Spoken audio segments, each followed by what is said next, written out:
Ever heard of Starlight tours? They're a dark chapter in Canadian policing history, especially affecting Indigenous communities.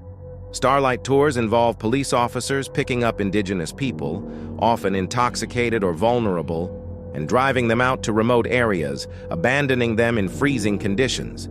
This practice, rooted in systemic racism and abuse of power, was notably exposed around the year 2000, though it had been happening for years. Picture this.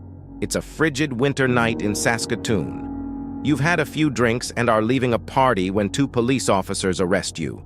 Instead of taking you to the station, they drive you far outside the city. You protest, but they ignore your pleas. They stop in the middle of nowhere, tell you to get out and drive off. You're left alone, wearing just a light jacket, with temperatures plummeting below freezing. You start walking, your breath turning to ice, your limbs growing numb. Every step is a battle against the biting cold and overwhelming fear. After hours of walking, you see a faint light in the distance. It's a power station.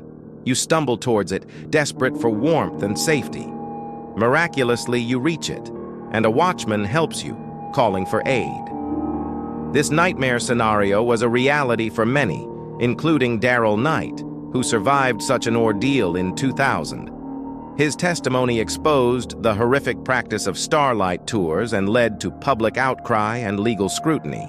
The deaths of Neil Stonechild, Rodney Neistus, and Lawrence Wegner, who were not as fortunate as Knight, highlighted the deadly consequences of this practice. These incidents underscored the systemic racism within the Saskatoon Police Service and the broader Canadian justice system. Despite some officers being convicted of unlawful confinement, the deeper issue of racial discrimination remains largely unaddressed.